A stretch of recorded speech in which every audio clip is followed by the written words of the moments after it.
This is the Jedburgh podcast. I'm the host, Fran Racioppi. Each episode, I speak with transformative leaders, visionaries, drivers of change, and those dedicated to winning, no matter the challenge. The Jedburgh podcast is founded in the lineage of the Special Operations Jedburgh teams of the past and is sponsored by Talent War Group, an executive search and talent advisory. Visit talentwargroup.com for more. A percentage of all proceeds is dedicated to the Special Operations Warrior Foundation. What do James Bond, Jason Bourne, Jack Ryan, and Jack Bauer all have in common? None of them are Jack Devine, and none of them are a real Spymaster. Jack Devine spent 32 years in the Central Intelligence Agency, serving as both the acting director and associate director of the CIA's global operations. Jack led the Afghan task force, where he covertly supported the Afghan Mujahideen in their fight against the Soviet Union. He also led the CIA's Counter-Narcotics Center and the Latin America Division, where he led the effort in the war against international drug kingpins like Pablo Escobar. Jack has been involved in almost every covert and clandestine operation since 1967. He has made and changed history in every corner of the world. Jack joined me on this episode to discuss his new book, Spymasters Prism, where he details the history of America's covert war with Russia and how the future battlefield is in information, cyber warfare, and the control of the very technology we hold in our hands every day. Jack also defines the character traits of a spy and what happens when leaders of any organization think too myopically and fail to see the big picture. Jack shares his leadership lessons on culture, risk, failure, how to manage a room of eccentric personalities, and how every day should start with a few minutes of strategic thought. Jack, welcome to the Jedburgh podcast. Great to be talking to you, Frank. Jack, for decades, you've led organizations at every level of complexity, threat, risk level. These have ranged from single operators in hostile environments to thousands of people at the CIA headquarters. You even built and led an Afghan resistance force before most of us even knew where Afghanistan was on the map. You've done this in every corner of the world. The decisions that you have made have had true global impact and shaped really the course of history. You have seen individuals, teams, organizations, nations at their best, and you have seen them at their worst. Yet you as a leader remain pragmatic, rational, grounded in a defined set of principles that are dedicated to winning at the most strategic level with the highest degree of effect. Operation Jedburgh was created by the Office of Strategic Services and General Bill Donovan during World War II, and this was the clandestine and paramilitary arm of the U.S. government in World War II. The OSS and the many Jedburghs that made up that operation went on to form the CIA after the war. And you are one of the ones who knew these gentlemen, and so I am tremendously jealous of that because we named this Jedburgh podcast because of leaders like yourself, those who came before you, transformational leaders with no choice but to achieve victory. And it is truly an honor and privilege to sit here with you today. Well, thank you for inviting me and giving honor to my predecessors because they're the ones I want to give credit to. They got it right, and it was a special generation. But I think there's a lot of things we can learn from the past, and I think we're going to hit on a number of those points today. Well, congratulations on the release of your second book, Spymasters Prism. This follows Good Hunting. I read the book, and I have so many questions about leadership, impact, your thought process as you went through your career in the Cold War and the fight against Russian aggression, the vision, the execution. But there's also so much in the book about spying, insider threats, covert action, failure, the new battlefield of cyber warfare. How do you even lead some of the smartest and most dynamic people in the world? And so every operation starts with a plan. I think I've basically given you the plan for this operation being this podcast. And so if you're ready, I'm ready to get into it. Let's go. So the Jedburgh podcast is focused on the characteristics of elite performance, and specifically the 9 characteristics as defined by special operations forces. How do we recruit, assess, select, train special operators? And this was actually developed with our predecessors back in World War II as they selected operators for Operation Jedburgh, and then these traits carried forward into the development of the CIA and then later special operations. And those are drive, resiliency, adaptability, humility, integrity, effective intelligence, team ability, curiosity, and emotional strength. You open the book by clearly identifying that a spy requires a very specific set of character traits, which immediately when I read it, I thought, oh, wow. I mean, yes, I love it. Exactly. And you say, quote, spying is not for everyone. It takes a unique DNA to fit the mold of a spy. It requires a willingness and ability to navigate ambiguous terrain fraught with acute risks that can sometimes be fatal. The best spies have and maintain a steadfast sense of mission, unquote. But mission also being a very huge, large topic that we talk about here because it's relevant to building organizations and teams. And so I guess my first question is, how do you define a spy and what are the characteristics that make up the best ones? Well, let me begin by some terminology. First of all, I would tell you, and many of your audience will know this, if you're in CIA, you never use the word spy. No, never. Use the word spy is. No, we're elegant. We're intelligence officers and we're division chiefs, right? But if you want to communicate in the outside world, what does that mean? Directorate of plans. That was the name of the spying directorate when I first joined. What plans? What are they doing? So there's nomenclature in and outside the building. And I think for good reason, it's worthwhile to talk about every person understands as, a spy and not so many spy masters. And there's different characteristics in both. But let me pick up on the very first point as it relates to a CIA person and to a Jedburgh person and to many of the people that serve their country out there. The building block, the cornerstone is always a sense of mission. When I say mission, it's not taking the hill. The mission is, I love this country. I love what it stands for. The sense of democracy and opportunity and openness. And frankly, we're not going to talk about it, and I think that we'll be here for days. The founding fathers of this country, the principles. So you have to really feel strongly, and it's not just about waving the flag. It's what stands behind that, and it really becomes terribly important in the spy business. But why? How do you get people to go over the hill? They have to believe in that. So that's the first ingredient. So either whether it's the spymaster, the spy. We're going to talk about spies because sometimes they're motivated by very base interest, self-interest, right?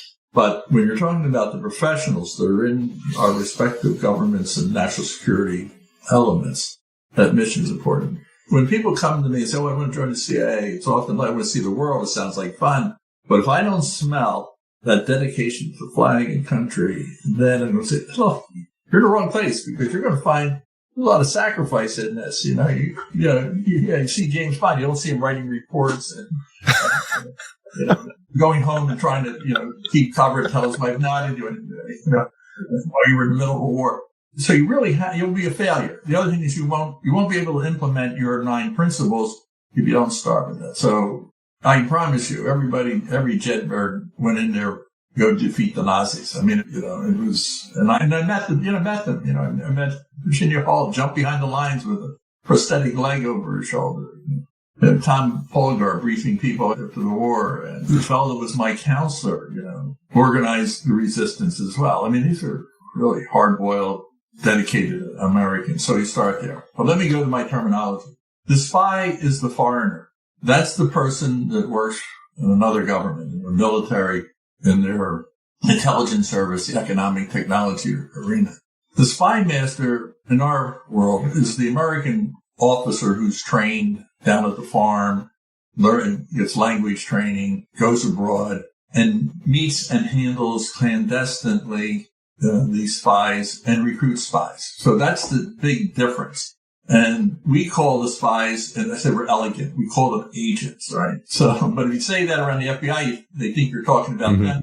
They call themselves agents. So this is where the nomenclature gets different. Well, let's go into the spymasters. Spies later, and what makes for someone to work for a foreign government. And I felt the American side had the edge, and I'll elaborate it. But if you want to know about the DNA, then we can talk about spymasters. Well, let me, having done that little introduction, give it back to you to see which part of that question you want me to pursue.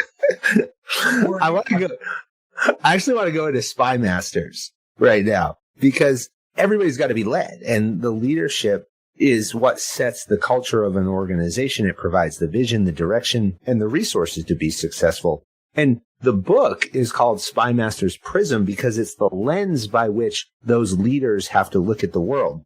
And I'm going to give you a quote from the book and then kind of open it up to this theory, right? But let's say this. You say spymasters are not spies. Their mission is to run and handle foreign spies and spy networks. They make life and death decisions. The distinguishing characteristic of a spymaster is the ability to look at the world dispassionately through a prism that refracts political events into multiple nuances, dimensions, distilling centers of power, areas of leverage and risk, and the key dynamics that can determine the course of history.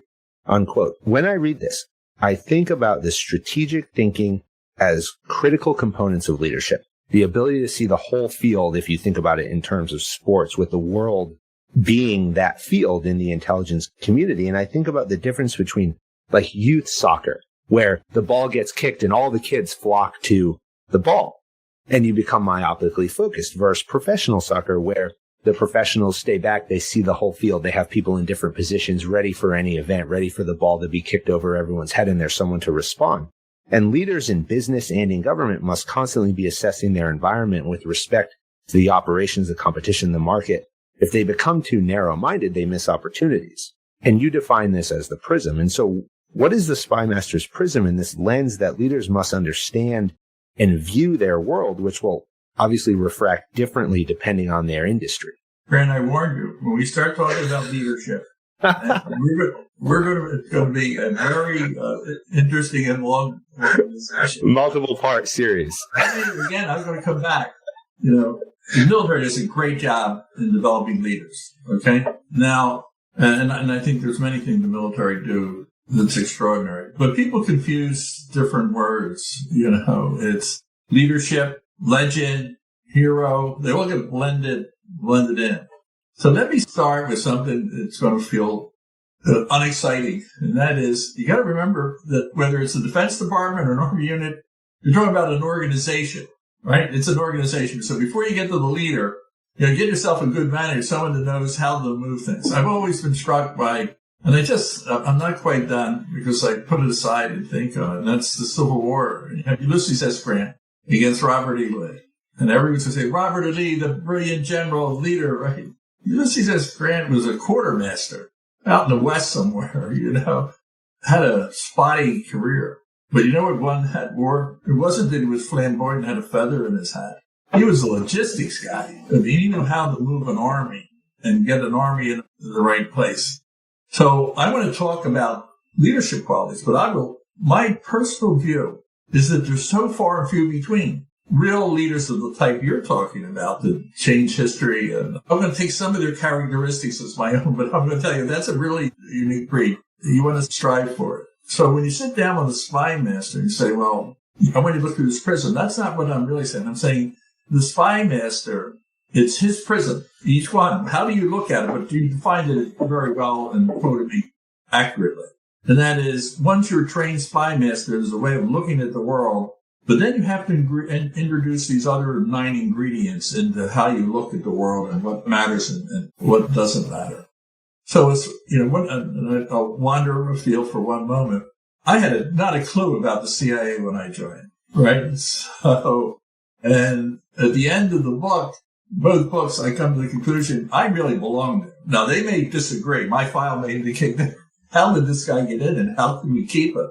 But there was, and we can dissect this, but it really starts with my generation was fighting the communists and my predecessors were fighting the Nazis. So it was not really that much different when you start to peel them off. But I knew so little about it. And it's with hindsight that I sort of identified with it. And again, we can walk through it. But what I'm really saying to you, and I'll throw it back to you so you can give me another question within this, but the leaders are rare.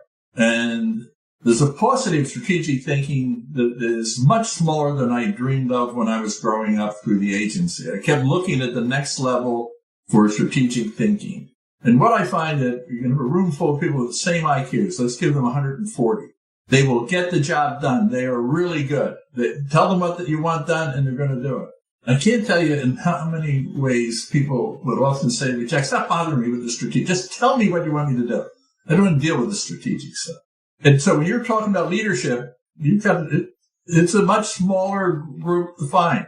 So first of all, make sure you got all your office covered with at least the first group that said, tell me what you want me to do, and I am going to execute. I'm just saying there's a paucity of it, and it's not like you can mass market leadership. I once had a discussion with Dewey Clarence about this, and he basically was making the point, all these people go through training, leaders are born. So there's a school of thought in that. I happen to believe in the training side, but I do believe there's some extra DNA with some folks that have the capacity to lead. So let me bounce it back to you.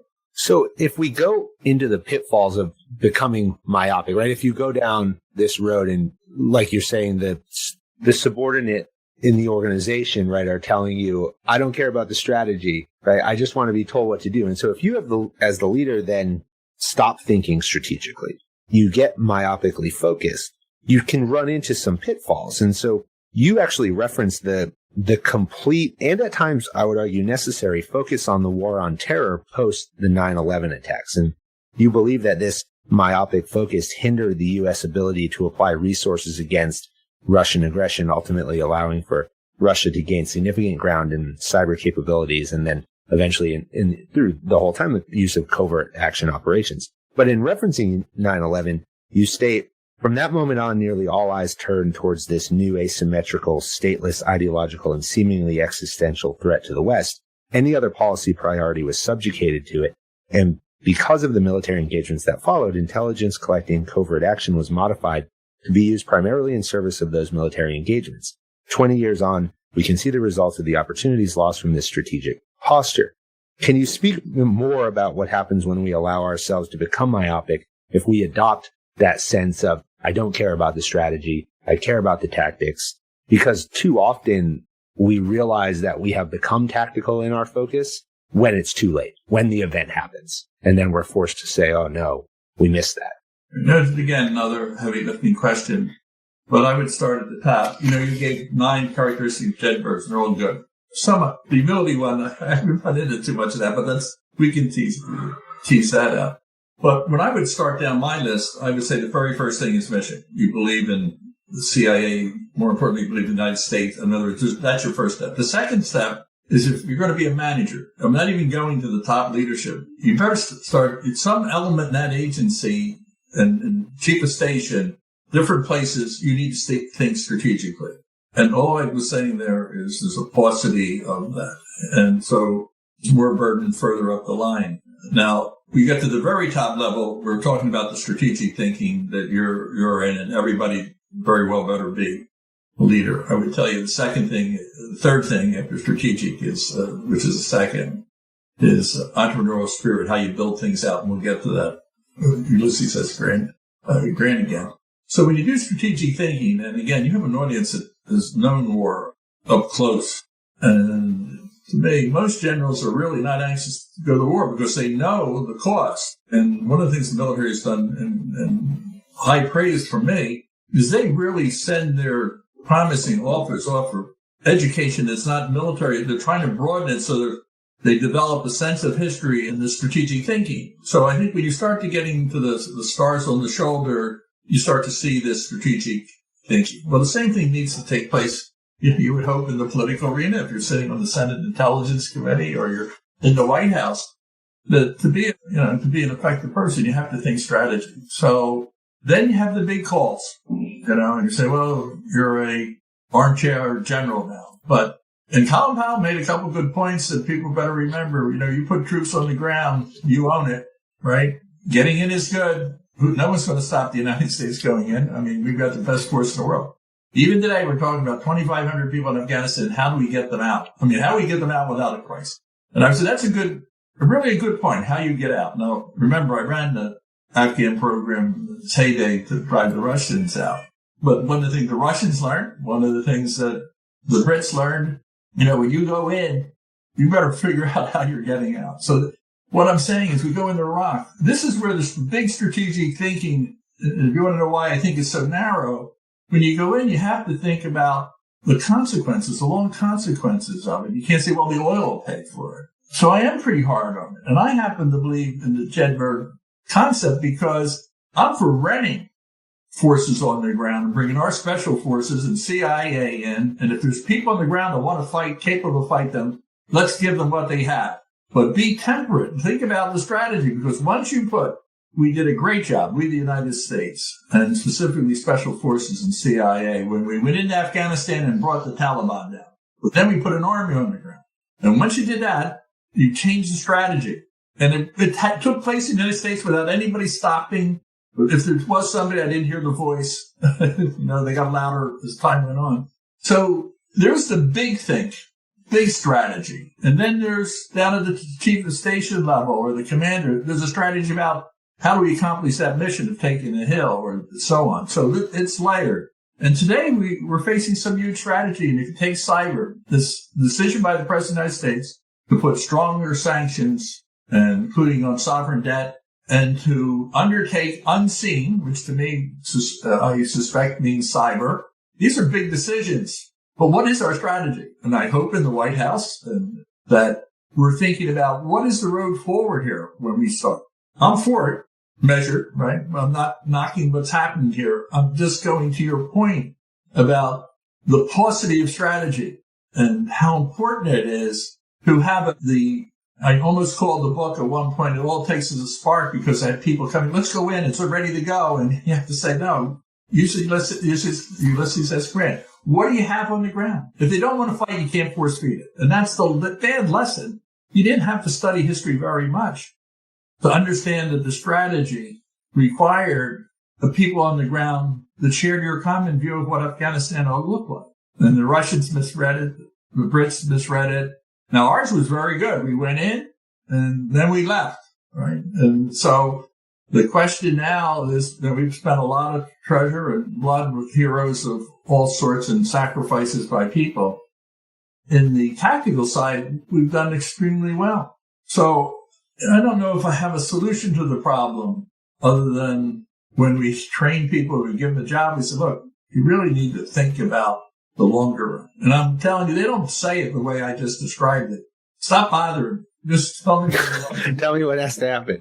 There's a nice way of saying it. It's like, Jack, that's real interesting. I've got a 5:00 meeting. Right. What do you do at 5? So I don't mean to make this harder than you may think, but I also want to make sure that people understand it's you keep looking up the level for the colonel, and then you look for the general, then the force, then the commander in chief. And then the Secretary of Defense, you might keep looking. So in order to develop a strategy, and whether it be strategy or tactics, right, and whether it's in business or in government work, it comes down to information. And in the private sector, you call it information. In the public sector, you call it intelligence. But it's essential to running any organization in any industry. We always called it in Special Forces that you have to know your operational environment, what's around you, what's going on, and make an honest assessment of it. Information is what allows leaders to make informed and educated decisions about strategy or policy direction. There's a quote from the New Testament that you reference in the book, but if you've ever been to the CIA headquarters, it sits at the entrance and it says, "And ye shall know the truth, and it will set you free." You have called the foundation of the U.S. intelligence business to, quote, "seek to see things as they are and report objectively." Now, I find this actually very profound and incredibly important in whatever you do in life, to see things as they are and report objectively. I honestly do believe that too often we're swayed by our perception, especially in nebulous subjective environments, which is certainly where geopolitics live, but it's also where most businesses live.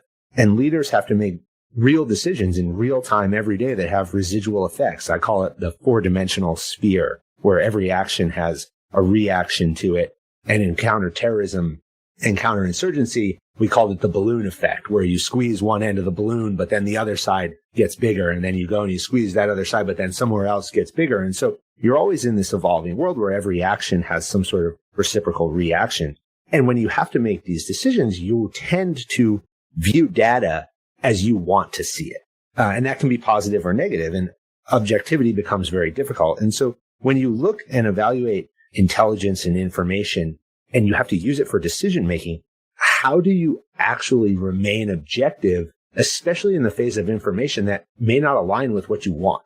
So I'm glad you pointed it out, because it's a hallmark of the intelligence agency. The building was built in 1947.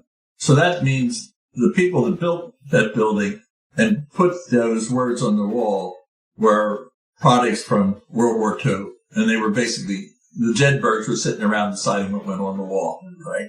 So there's a statue of Bill Donovan out there, too. You have to know that it's etched. It's in marble. In other words, you can't get rid of it. You can't erase it and put some new slogan up. You've got to take the whole wall out. And on the other side, you have a set of stars that are etched in the wall. And this is the price you pay when you come in here. But when you walk through the store, don't forget, this is what it's all about. Now, the answer to your question is you need to have a culture. The people that walked in that building in 1947, they really believed that their job was to produce, and Sherman Kent, a very famous guy, wrote the rules of the road for intelligence analysis for the agency, and this is back in and it holds today. One of the things I think your audience will find amazing in a way, and you don't think about it until years later. In CIA, just like you don't talk about spies, you never hear the word Democrat or Republican, ever. I mean, it's just not, you can't bring it in. It's against the culture to discuss politics and domestic politics. You just don't do it. Now, maybe you have a friend over coffee, but I guess I must tell you through 32 years, so you have to create an environment. That's what I'm saying, friend. You have to have an environment, where you don't as an individual decide, I think I finally realized that intelligence is the core of all things when you're going to go to battle, whether it's in politics or in anything else.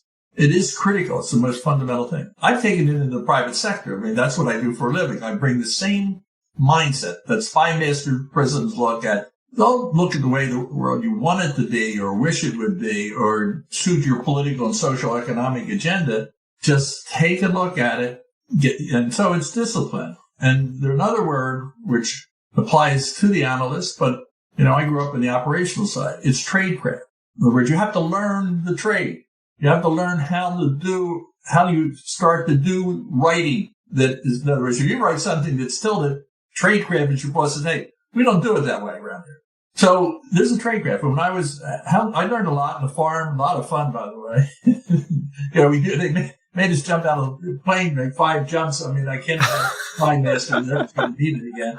Because that was a Jedburgh thing.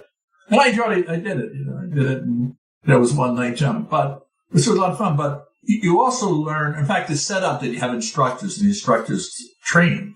And this is what the military, one of the greatest trainers in the world, the military. So I don't think it really requires training, discipline, so that you don't have to talk about it. Are we going to write this report straight, or are we going to write it another way? No. You don't even think about it. Sit down and write it the way. And that's how you build the Spymasters Prism. It's just give me the facts. And I might like them, but I'm going to deal with them. You brought up the founders. And I think this is a good point to dig a little bit more into the founders, because you classified them as young with no experience leading large, complex operations. And then you say, quote, still, they managed to turn the CIA into the most effective and sophisticated intelligence organization in U.S. history, unquote. And this plays to our core belief in Talent War Group that you hire for character, you train for skill. You knew that these people had these set of experiences. They had this set of character skills that could define success for what they believed they wanted the agency to do. And it didn't matter that they hadn't done it specifically in this way before. They could be trained and develop these hard skills. And so when you think about how they applied that and that theory of hire for character, train for skill, how did they do that?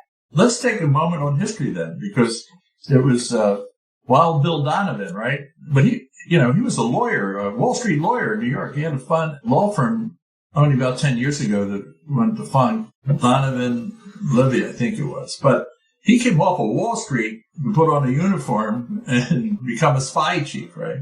And one of his, remember, some of your folks won't like, since this is your predecessors, it used to be called Oh So Social, right?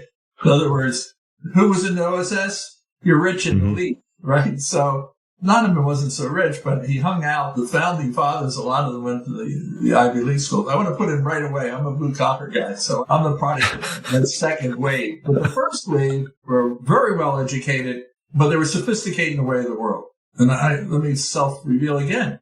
Nobody in my family was the first one to go to college, and I've got 2,000 cousins probably. My big trip abroad before I went in the agency was to go with the Boy Scouts to Canada and to go to a honeymoon in Bermuda. But the fellows that first walked into the CIA, not only in their 20s had they been to Paris, I mean, Virginia Hole lived in Turkey. That's how she blew off the bottom part of her leg with a shotgun. I mean, Turkey, obviously it was Thanksgiving dinner when I was that. So what I'm saying is they were people of the world, very cosmopolitan. They knew what forks to use and so on in diplomatic circles. But they also had, it was eclectic. You had Julia Childs, was a member. She was cooking in the OSS, I guess. But she lived in Paris, and as a hobby, she went and learned some cooking and then made a fortune out of it. Hemingway was in there. So Donovan brought all types of people from all walks of life. But again, they were young. They'd gone through the war. They did amazing things. Many of them died in heroic, jumping behind the lines. They come back. They form, first of all, they dissolved the OSS. There is no intelligence, and we should talk about this at a point. America is uncomfortable with secrets. It's uncomfortable with intelligence services. So Washington used it, Lincoln, but every war we dissolved it. And after World War II, we dissolved it. It took 2 years until the Cold War started in visible form in 47 that we then began to build. Actually, the agency was built in 54, the building 54, but the charter was set up in 47, and they had a place along the reflecting pond to start. But these were young people. And they came in at the very top. In other words, if you're 27 and you go into the agency, you start at the bottom. But a lot of them came in and became chief of station at 30. So they stayed around for 30 years in command positions. And that gets to one of the ingredients that I think a Spymaster needs, and that is you need to have the credentials. You need to have work in the streets. If you're going to be a leader, people have to say, he's the real thing.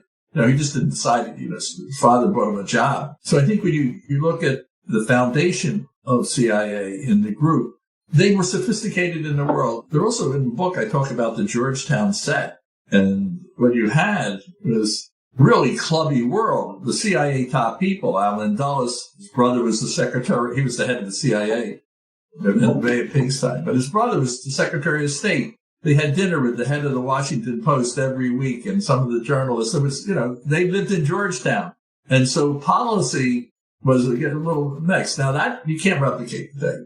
Most people in the government now don't speak to each other, so it's a little bit hard. So the founding fathers, when they came in, but one of the things they came in with was this rigid view, rightfully so, of the information. Now there's one piece that we're not touching, though I need to put the marker down. That one statement is about the intelligence side.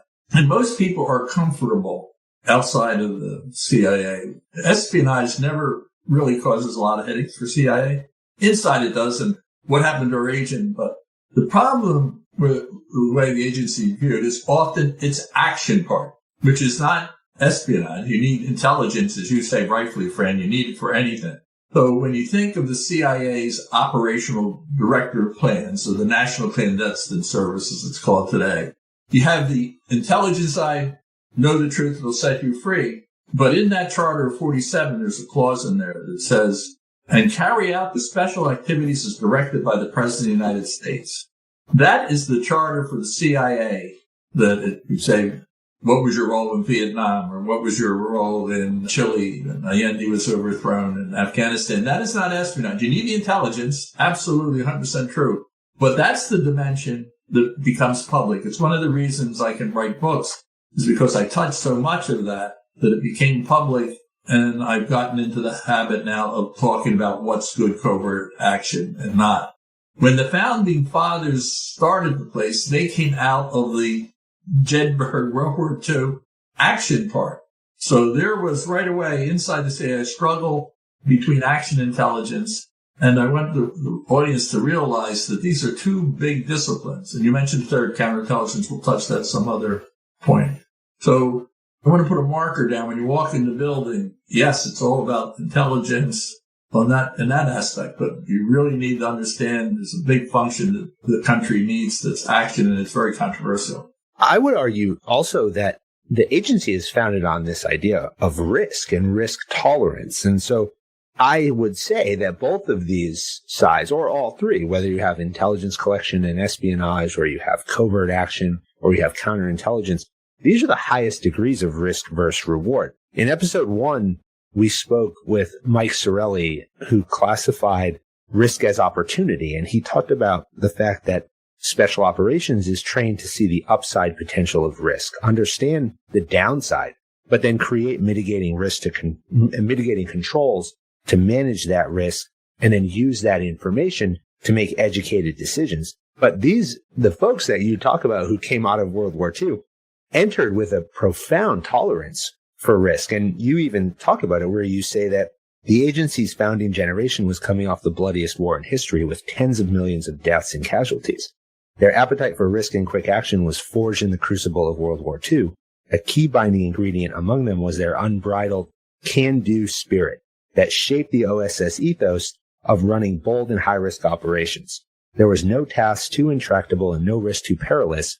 This ethos became the cornerstone of the CIA. So as you followed them and you understood that they built this organization with the highest levels of risk tolerance, but the world was changing at this time, how do you then define risk versus reward, risk tolerance, and then shape your information collection and analysis to make the best decisions based on what you're willing to assume?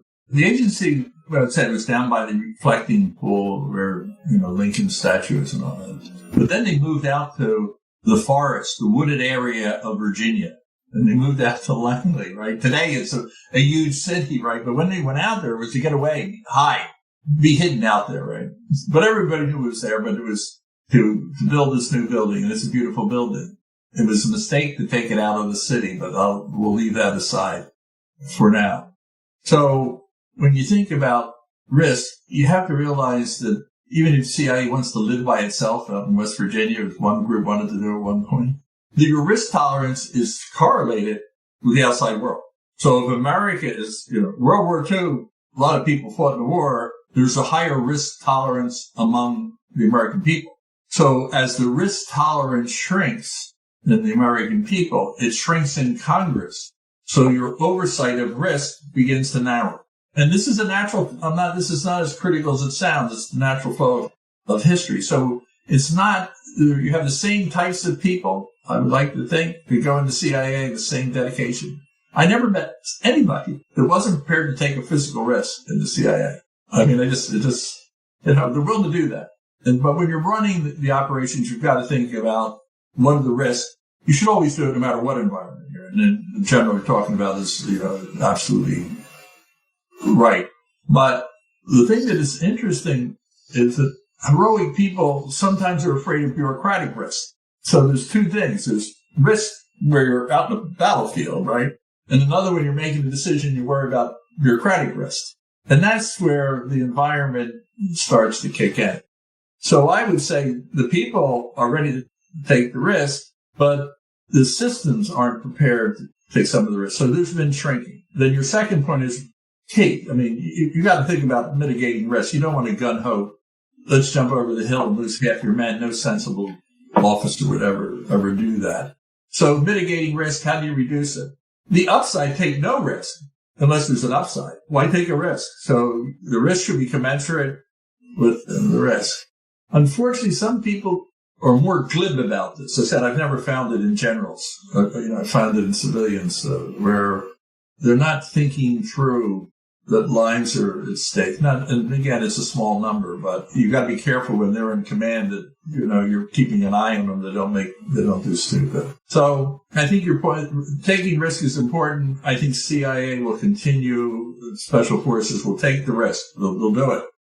And it's the leader's job to, as you say, measure, mitigate. But we also need to talk about one of my characteristics in any leader is courage. There's courage to go into combat for sure. But there's courage in this other area that's non-kinetic, and that is the courage to stand up and take risks in the non-kinetic environment. Well, and there has to be also, I can imagine, courage and a certain sense of strength and emotional strength to be a leader in this organization, to be a spymaster, to sit there in front of all of these people who come from these dynamic backgrounds. I mean, there's an allure, right? You talk about James Bond, you see the TV shows, we read about it in the news. I mean, working for the CIA is probably considered one of the most coveted jobs, not only in government, but just people dream about these things. And there's this allure of eliteness. I call it the title of all titles, right? The director of the National Clandestine Service. I mean, that just sounds great. I like the director plans. I'm still more than I am. But I mean, these are some of the most educated, diverse, dynamic people in the world. You talked about their Ivy League educations. They have the highest professional degrees, certifications, business experts, policy experts. Then there's me. People who've come up through the ranks. I had a lot of colleagues that also weren't so social. Experienced operators. That's what I would call them. And my wife helps me put the right tie on, but we're okay.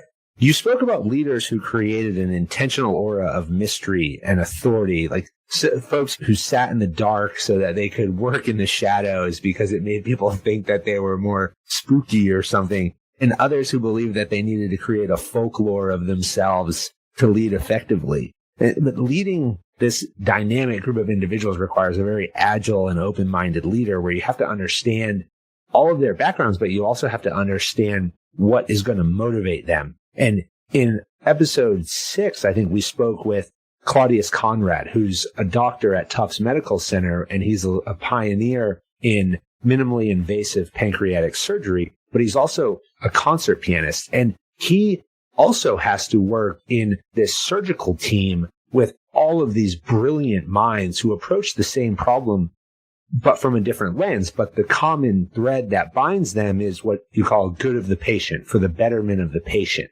That's what matters. And so they can have differing opinions, but it all comes down to what's better for the patient. And there's a humility that goes with expressing your opinion. So as you lead organizations that have all of these people from different backgrounds and skills and perspectives, how do you have that courage that we spoke about to stand up and focus them? Well, it's different. I love your questions, but you're able to put 2 or 3 really complicated things. I applaud you for that. The Jedburgh podcast is not easy.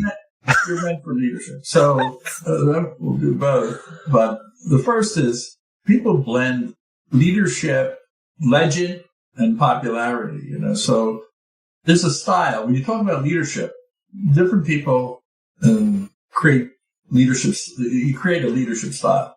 And so if you look at the legendary figures, as I did earlier, Ulysses S. Grant and Lee, I mean, they're night and day in style.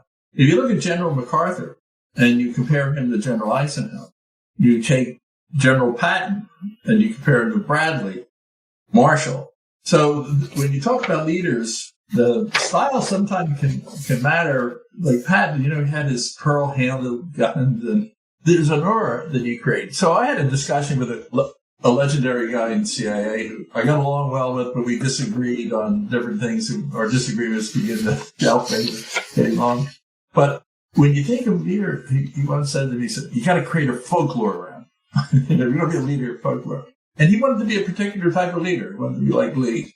And you were describing Angleton, the famous or infamous, depending where you're sitting, head of counterintelligence in CIA from its formation up until 73. And he'd sit in a room with the light out. He'd have that one little desk light. Everything was, I can only tell you so much. He was very, he created what would look like a spy. And Dewey Claridge, he'd been in Italy, so walking around the building, again, people were J.C. Penney suits when they wore them, and he had, fancy silk suits with silk handkerchiefs out. And we were having lunch in the executive dining room. He pulled out a money, and I said, Dewey, I might put a silk handkerchief in here, but I'd be damned if I'm going to put a monocle. But let me tell you, when we had a staff meeting in Latin America, the first meeting, he had the only silk scarf. Second meeting, there were 3. Then there was 5. So if you wanted to really tell the staff, you put a monocle in, and then the staff will start wearing it. So he parked right in front of the building, and he had a tire on his car with an eagle, throwing an obscene gesture to get out. In other words, he went out of his way to create this mystique about him. And there's a style in it. Now, I would suggest this to all aspiring leaders. Save it till late in the game. Because if you start doing it too early, people are going to say, there's a hot guy, and you won't get it. You're going to gain credibility. There is a conscious effort on some people's part to create, and I think there's some insecurities in it, honestly. They need to create this folklore. And you do need to realize that people below you emulate it. And I told Dewey handkerchief and monocle. But what was interesting when Billy Carter came in to be president, and Jimmy Carter became president, he wore this sweater vest, right? And I hadn't seen one in a long time. Next thing I know, I'm walking down the hall. One guy has a suit and vest, another one does. The Reagan comes in with a brown suit and white shirt. Next thing you know, everyone's wearing brown suits. So there's a desire by the workforce to emulate, and there is something in here about how you create. You have to have, it helps to have a persona. And if I could be really self-deprecating for a moment, I remember I was going out to meet an agent, and Tom Polgar, who was, a legendary chief of station, the last one out of Vietnam, was my boss. And he went to the back, so I'm going to use Jack Devine. He said, "You don't mean that big, sinister guy. He's going to go out and do that." I was 40 years old. It struck me like, geez, he said I had two heads, right? But then I began to realize what was part of the persona of Jack Devine. And if you look at the cover of Good Hunting, there's one scary guy looking at it. I realized I'm a happy-go-lucky guy. But to the outside world, you look at that face, I don't want to go that way. So it became part of my mystique, which I didn't even have to go buy a handkerchief, right? So I don't mean to minimize leadership. I'm just saying people play with it too, and so on. I think their leadership, and that's where Bradley, Marshall, Eisenhower, it comes in with some of those characters. Cool when you're in the crisis, looking, not so much about you, but about the team, which is another one of yours. So when you start to crack off the Jedburgh things, you start to see that. So, I make fun of the monocles and the light and so on. They were leaders in Dewey had a strong following. They'd go over the mountain for him. So, it worked in his case, but he had a lot going for him as well. He was a strategic thinker. He was an entrepreneur. He had some of the other characteristics as well. So again, if you become a legend, that doesn't mean you're a leader. You can become a legend.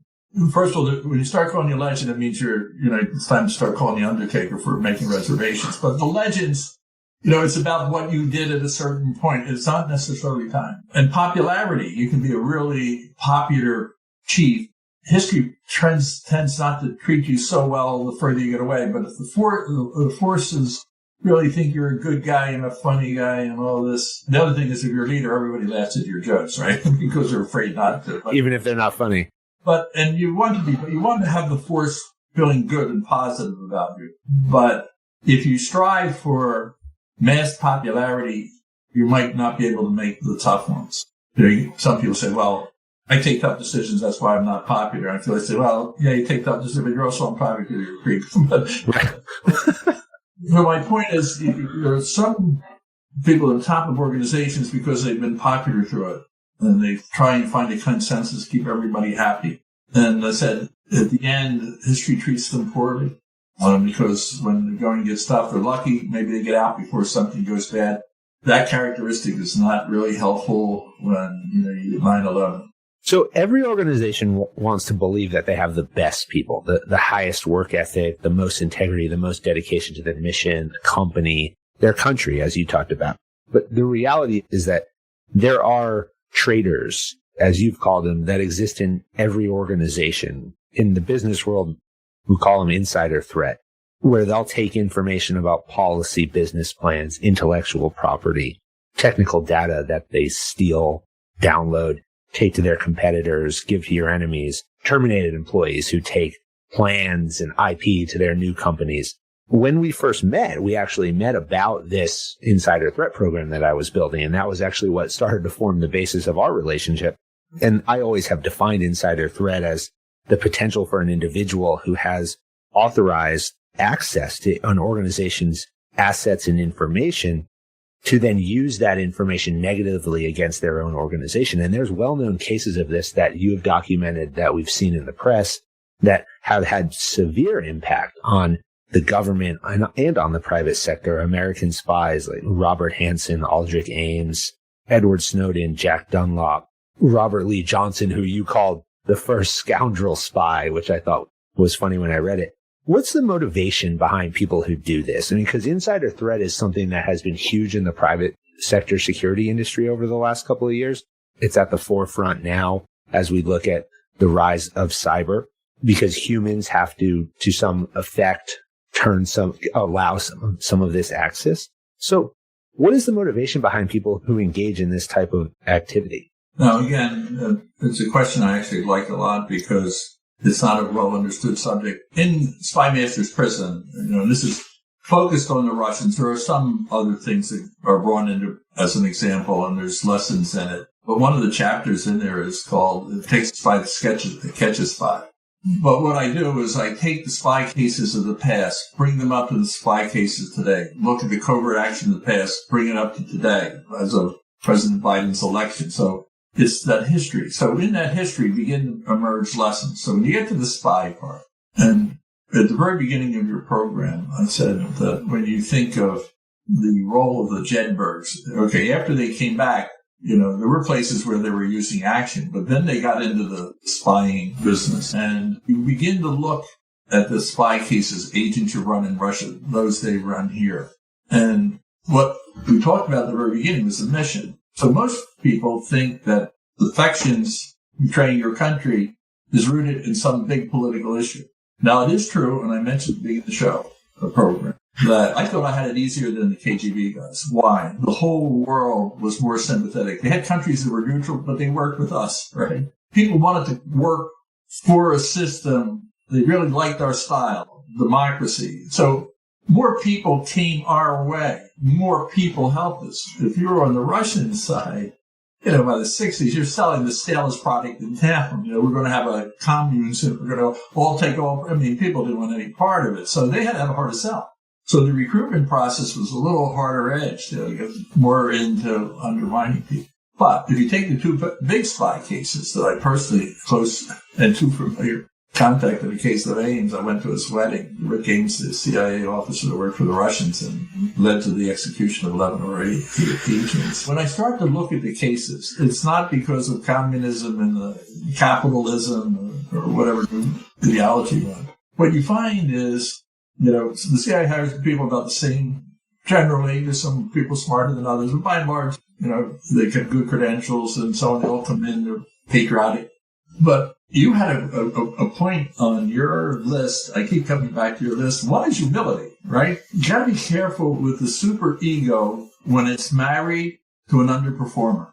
Snowden wasn't an agent, in my view, when he left, but he's an agent of influence. Once you decide you're living in Russia, your soul has been bought. What happened with Rick Ames, he was a true believer. I knew him as a kid in the agency, and his father was a CIA officer, and he lived in Thailand. We exchanged books.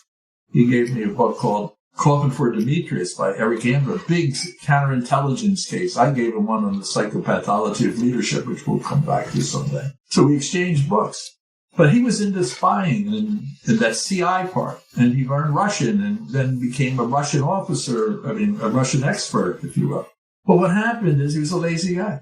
He didn't want to work hard. He liked to do some things, didn't like to do other things.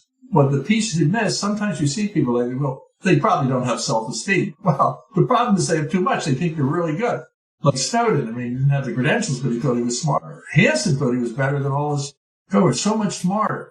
But they're flawed. When you look at their personality, they're flawed. So when you have a big ego and you're underperforming, what happens? Your career starts to diminish. And this is in every country. This isn't a U.S.-only syndrome for spies. And what happens when that ego gets so big, you're dissatisfied with it. It's a system that's doing you in. And you're going to get even with the system. And that's where you get your spy. And you can have great counterintelligence training. The CIA, after Ames was arrested, thank God, one of the non-operatives was handing out free buttons. Never again. I felt like pulling him aside. Listen, pal, you know what business you're in? There's always spies. There's always spies inside, right? Never again. And the problem was I knew that Hansen was a spy, and we thought he was in CIA. So the team of us are running, trying to find Hansen. And here's a guy handing out buttons. Never again. That meant is people don't understand how this works. And what usually happens, not in all cases. We did great research on trying to find Ames, and, there were many missteps. There's a whole story around it. But at the end of the day, what really turns the tide, take Hansen. So Hansen never identified to the Russians who he was. In other words, he gave them information. They didn't know who he was. But he put the documents in a plastic bag and didn't bother putting gloves on. So they had his fingerprints on the bag. They had the bag. And he kept the bag for years. And then there was a telephone call. And even though it was their agent, they recorded the call. And it sat in the KGB's files, right? But when the country fell apart in 91, enterprising people left with the documents. So how did they actually, in the end, nail Hansen is, in the process. It's one thing to know who the spy is, but we knew who Ames was long before they arrested him. You have to get evidence. You have to bring it in court, and you can't compromise certain things. So in Hansen's case, they actually got the tape and the bag, and they sat around and they played the tape, and I guess half the people in the room said, well, we know who that is. So often, as I said, I'm giving you ingredients for a spy. You can't identify. It's not as simple as people think. He drinks. Well, people do drink. They have problems. CIA does everything possible to rehabilitate people because they know too much. That's a really harsh way, but I like to think we're humanitarian and considerate and put them back in the same jobs. In other words, you're not penalized. So it's not just drinking or these other things, but in Rick Ames' case, he wanted money, and this goes back to scandal spies and all. There are some people who just flat out want the money, and they don't really care about their country. They're for sale, right? And we've had our fair share of those that came our way, and some. But usually, the big spies, it's in their head, and it's about the system. So, and catching them, it's really good if you have agents inside the other guy's backyard. And Russians, when they got Ames, he was sitting on the crown jewels. There were a lot of people in big jobs in the agency, but they weren't sitting on the names of their best assets inside the country. Met with the Russians, walked in, and he had a reason because he was the CIA Russian officer, so the FBI didn't think anything of it. And he was going to give them just a little bit and get some extra money, and they gave him $50K or something like that. Next meeting, he brought the identities of the 11. You have to sit there and realize what are the consequences. And one last thing on Ames, and then we'll go to another question, but he was interviewed, and I'll never forget the interview because it was a routine interview. There are not many of them. And this is the one, a woman's interviewing, and the questions are okay, sort of benign. And then she said, well, Rick, did you ever have trouble sleeping, after you turned over the names? And there was a microsecond of hesitation. She said, I thought I would, but no, I didn't have any trouble sleeping. That's a psychopath. So when I come back to it, when you diagnose people, it's in that head, and diagnosing the motivation is in there. So the visible signs are hard to detect, and people are specialists collecting little tidbits of information, trying to build a mosaic to catch a spy. And it's a hard discipline, and not a lot of awards and presents are given to you because you bring bad news to the head of the agency and say, we got a spy, and I know who it is now.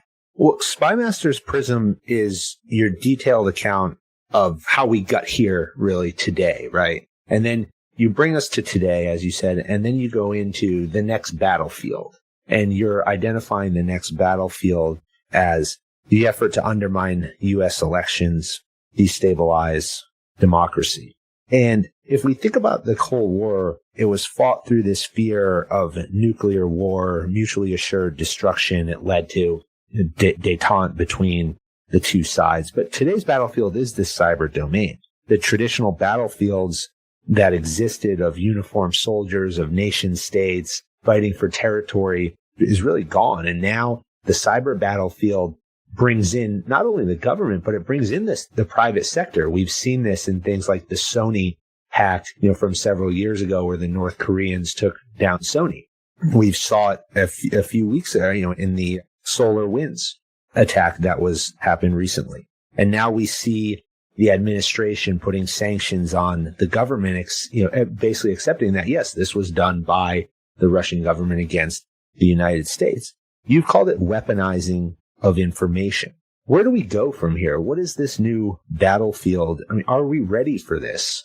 This is the big question for me, the big intelligence question today. If you look at the spy cases that I've talked about, and I've talked about the covert action and how things are done, there's new technologies and so on, but the ingredients over several decades, there weren't a fundamental change. It was just enhancing technology. And how do you communicate better, satellites, so on. But when you get to the cyber area, it is really a new way of warfare. Intelligence warfare in the battlefield as well. It's a new area. And again, I haven't read every book on it anywhere near, but, the policy level, I think it's still a struggle to come up with the strategy. So let me take a couple pieces from the book that are germane to this. One is called The Spymasters Prism. And right below it, there's a quote. You shall know the truth. No, that wasn't it. It was, there's no such thing as an ex-KGB officer, Vladimir Putin, right? In other words, he has a mindset, and we need to understand the mindset as we look at cyber. How is he looking at the world, right? And why was 2016, in my mind, such a seismic shift in the strategy from the Cold War? And this is important. And today, people say, well, what about China? And we all recognize geopolitical, economic, China's the big threat. When you look about intelligence operations, the Russians are still in the first position. And when you say who in the United States is involved in espionage and meddling in internal affairs, there's the Russians, and the next one is very far behind. So that's why the book is there. So Putin, as a Cold War strategy, was raised in his early youth, and this KGB was in Dresden. The world, Marcus Wolf, the East German spy, or if you like, Carla in Le Carré's books, right? So when the world fell apart, he was looking at the world through the Spymasters Prism of the Cold War. So what is he doing today?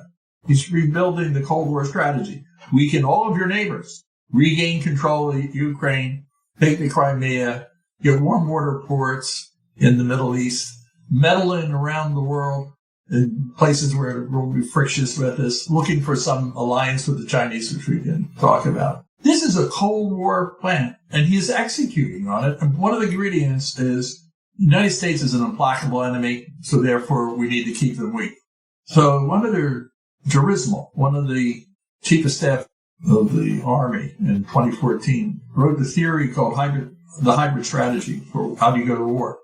And it's all the things that you're familiar with, but he added as an instrument of war, disinformation, the use of cyber to create, I don't use the word instability because they don't want so much instability to have a revolution, but they want to keep you weak politically. So let's move forward to 2016. I'm sitting there watching television, and they go in, they hack in the DNC, and I thought, is that a real big priority? But okay, they're hacking in. We know they're hacking in and everything else. And countries around the world, you can't talk about cyber because they're all doing to the maximum what they can. The shock was he took information and introduced it into our political environment. 470 Facebooks, 2,700 Twitter feeds, troll factories. I mean, I don't think it meaningfully changed the election, but he was meddling. Why is that important? I'm a Cold War guy. I was sitting at where you see it all. There were rules. It was called the Moscow rules. Now, a lot of people think there's a modern version of it, which is how do you operate in Moscow so you don't wear a Yankees cap or talk with a New York accent and a loud voice if you're operating. I'm demeaning it, but there is serious things. The real Moscow rules go back to that Jedburgh age, which was after Stalin. One of the things that was understood, we're not going to counterfeit each other's money because you'll destroy the economy of the world. We're not going to rough up CIA guys, and we're not going to rough up yours. And there were a few glitches there, but by and large, it was a year. The biggest single issue, if you talk about my career in Chile and Afghanistan and Iran, so it was all outside of Russia and outside the United States. We did not meddle in each other's internal affairs. It is seismic, not about the politics of 2016. It's seismic, and they are now using cyber as an instrument of war to weaken us. And I think they've done a pretty good job in having this, looking at our belly button politically for the last few years. So the cyber and the use of it, and there aren't any ground rules. What are the rules? Somebody tell me, right? We have nuclear weapons. You can come up with a treaty. So what I'm saying, and I've repeated this in the book, it's in the book, but right now, because of the sanctions that we're going where we're going, every discussion, every chance I get, I basically say, we have to have a discussion, a private discussion. You can't talk. No one's going to sign up to anything in public. And it has to be national security experts. Presidents can set the tone and say, well, should we have a talk with some of our gang? and we need to have rules on what we will not do. You don't need a treaty about all the things we're going to do in cyber together. No, what are the ground rules? And we need to reset that they're not operating inside the United States. It's not the collection part. We know they're in. They're doing everything they can. They're not alone all around the world. This is the early stages of warfare. So now you have this week, President says, and we're going to take unseen steps. So I'm only by conjecture, assuming that means we are going to be doing something in the cyber field. That is not an inside information. I don't know what they're really going to do. But when you say unseen, there's a lot of unseen things you can do. So we're going to respond. How are we going to respond? And Putin, when you go to, many people have a good fix on him, but I deal with it. He is not going to back down. He's going to respond, right? And I'm saying this is a good thing that we're doing because you need to be coming, both parties need to be coming in a position of strength to have a real negotiation. So we have to do this for him to take us seriously. He can't be seen as a weak guy folding. So he'll come back, and that should provide an opportunity. Now, they're going to have a meeting on the climate issue in the next few weeks. It's unclear whether Putin will or will not attend. But my hope, this has nothing to do with what I know. I would like to think that, one of the things, why don't we reconvene some of the gang and see if we can't work out some rules. Now, he may not want to play. And then we need to brace ourselves for a new Cold War, which I think we're already in its early stages, and the miscalculations that can take place. And most unfortunately, it'll be largely invisible because we're not going to be able to have out in the public what each side's doing. And it really poses unique challenges for a democracy that needs oversight of its intelligence community. So this is a big deal to me. And I said, I get in the book and it's, when people want me, General MacArthur once said, old soldiers never die. They fade away. God, it was great watching that. And I mean, I was in grammar school, but I mean, I watched it so many times. And I would say, old spies never die. They fade away. Unless they have a pen. And they'll have you on a podcast. Or they can't kill you. I would argue. So I plan to say my piece. And, people just turn it off. Don't buy my book. That's okay. Tell me about it. So my point is, I didn't write the book to make money. Trust me. These issues are drawing. And I think we're going to come here to a point where we'll wrap it up for volume 1 of 22 volumes. The importance of strategic thinking. We're at a critical point, and all the different elements in the agency and Congress and the public. And this is why your program, I'd like to think of a small way we're contributing at least to dialogue about it. It's the true Spymasters Prism, the world through the foundation of intelligence. And for the foundational purposes of our discussion, we close out every episode with a quick discussion about the Jedburghs. In World War II, the Jedburghs had to do 3 things every day to be successful. They had to shoot, they had to move, they had to communicate. If they could do these 3 things, it didn't matter what other challenges came their way. That was the foundation of what they did in their job. They could achieve anything. They could solve complex challenges. What are the 3 things that you do every day as the foundation of your world to be successful every day? One of the best pieces of wisdom I got was the head of the 690 Plumbers Union in Philadelphia. And I'll take a rough estimate, 15 or 16. And he said, Jack, never have your picture taken with a drink in your hand. They'll think you're an alcoholic. Make sure you have a handshake like a plumber and a steam fitter. Now comes the wisdom, right? The last thing he said was, every day before you get out of bed, take 10 minutes and think about the world strategic that you live in. What are you going to do strategically that day? So it's a really fundamental thing on how I think we need to function. And that is, don't get up, just immediately brush your teeth and start down I got to do this. I got to take the laundry. I got to go there. I got to answer Fran. I've got to go. In other words, make sure you take contemplative time in your life and becomes a habit for strategic thinking. So being able to shoot and move, you need to be able to collect the information. You need to be able to be versatile and go all around the world in different places. And there's nothing like the military for great reaction in the Jedburghs and getting something done. CIA can do. Let's get it done. But remember, the Jedburghs are led by people, and the CIA is led by people. And the further up you go the line, the great responsibility, the whole. What are all these men and women doing? Why? What are the objectives? Am I doing it the best way? What are the countervailing? It's the thought process before you put your feet and you stand tall. Excellent. You have to know what you want to do and the why in order to understand the how. Getting it done, we do that. You, your team, my team, we're trained to do that. As I grow older, the paucity of thinking about it, and it's full of, we don't spend enough time. Most people run away from it. They want to talk about the weather or the Phillies or the Nationals or whatever. There's a fear of thinking about strategy. Just tell me what you want to do. And I think that's inadequate. The world is much more complicated. Life is more complicated than that. So, Jack, earlier in the program, we spoke about the 9 characteristics of elite performance started back with the Jedburghs. It's how special operations assesses, recruits, selects, trains. We defined them: drive, resiliency, adaptability, humility, integrity, effective intelligence, team ability, curiosity, and emotional strength. I always say that you don't execute as an elite performer all 9 of these at the same time, but you have all 9, and they come out at different times depending on the situation that you're in. And then I contradict myself at the end of every one of these, and I assign 1 to every one of my guests, and I say, this is what you've exuded in this conversation, and when I look at you, this is how I define you. And I believe for you, Jack, it's emotional strength. And I define emotional strength in terms of emotional control in stressful situations to bring calm to chaos. You have seen so many things over the course of your very long career.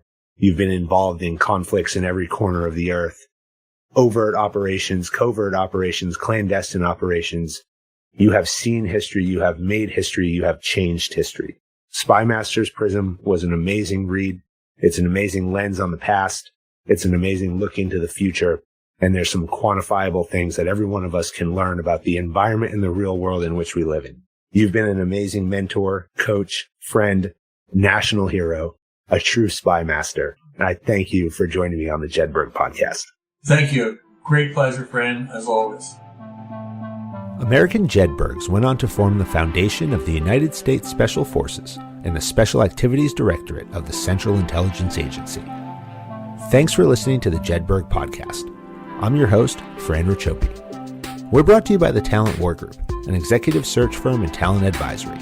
We'll drive you to attract, retain, and develop top talent. With services like talent acquisition, leadership development, and keynote speeches, we work with you to create talent solutions to business problems. To get started, visit talentwargroup.com. Join us next week for a new episode of the Jedburgh podcast on Spotify, Apple, Stitcher, and iHeartRadio, or wherever you get your podcasts. If you like what you heard, give us a like and leave a review. Follow me, Fran Racioppi, the Talent War Group, and the Jedburgh podcast on LinkedIn, Facebook, Twitter, or Instagram, and send your comments and inquiries to media@talentwargroup.com. As former members of Special Operations Forces, the Jedburgh podcast and the Talent War Group contribute a percentage of all profits to the Special Operations Warrior Foundation, supporting the families of our fallen warriors. Thanks for joining us on this episode. How you prepare today determines success tomorrow.